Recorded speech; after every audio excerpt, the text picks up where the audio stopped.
السلام علیکم مولوی صاحب، وہ ایک مشورہ کرنا تھا۔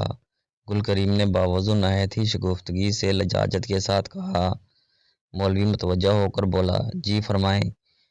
کیا دوسرا شادی کے لیے پہلے بیوی سے اجازت لینا ضروری ہے؟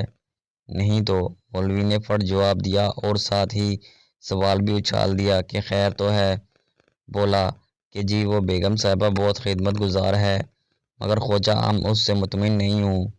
مولوی چونکا اور کہا، کیا ہوا؟ کھل کر بات کرو۔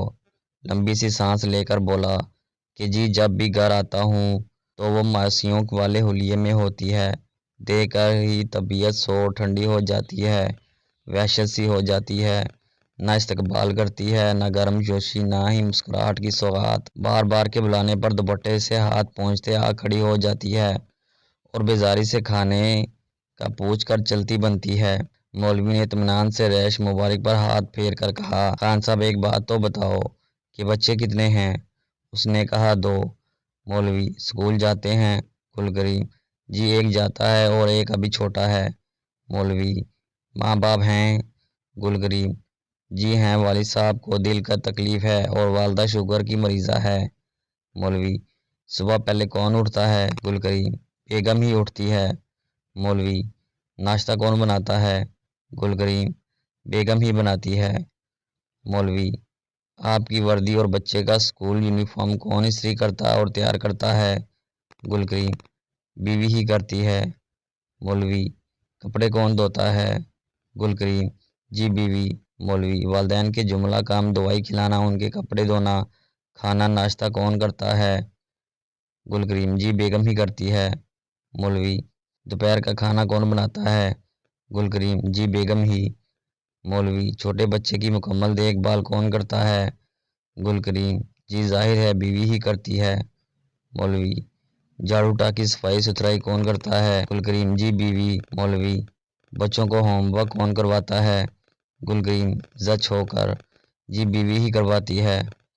جب مولوی نے دیکھا کہ ہر سوال کا جواب صرف بیوی یا بیگم ہی ہے تو ذرا آنکھیں نکالتے ہوئے پنجابی سٹائل میں بولا، سالیہ، جب وہ اتنے سارے کام کرتی ہے تو اس بیچاری کو ٹائم ہی کب ملتا ہے کہ وہ اپنے اوپر توجہ دے سکے؟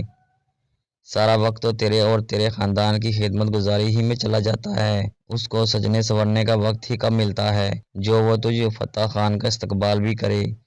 اور سارے دن کے تھکے وجود سے تو چاہتا ہے کہ سیر صاحب کی آمد پر مسکراہٹیں بھی بکھیری جائیں، کوئی انصاف نام کی چیز ہے بھی کہ نہیں؟ اس پر بھی تو اسی کا گلہ کر رہا ہے؟ یا تو اس کے لیے نوکرانی کا بندوبست کر تاکہ وقت بچے، تھکاوٹ کم ہو اور وہ اپنے اوپر توجہ دے اور تجھے بھی مطمئن کرے۔ اگر اس کی گنجائش نہیں تو گھر کے کاموں میں اس کا ہاتھ بٹایا کر تاکہ اس کو سجنے سنورنے کا وقت مل سکے۔ اس پر تو گل کریم چونک گیا اور کہا، کیا میں گھر کا کام کروں؟ مولوی، جی کیا کہہ رہے ہیں؟ یہ غیرت کے خلاف ہے، لوگ زن مرید کہیں گے۔ مولوی نے کہا، شہزادے میری بات غور سے سن اور پلے باندھ لے، دنیا میں سب سے غیور میرے نبی تھے، آپ صلی اللہ علیہ وسلم فرماتے ہیں کہ میں غیرت مند ہوں اور اللہ مجھ سے بھی زیادہ غیرت مند ہے، اور دنیا کی سب سے افضل ہستی بھی میرے نبی تھے۔ بہرحال قصہ مختصر، میرے نبی صلی اللہ علیہ وسلم گھر کے کام خود کیا کرتے تھے۔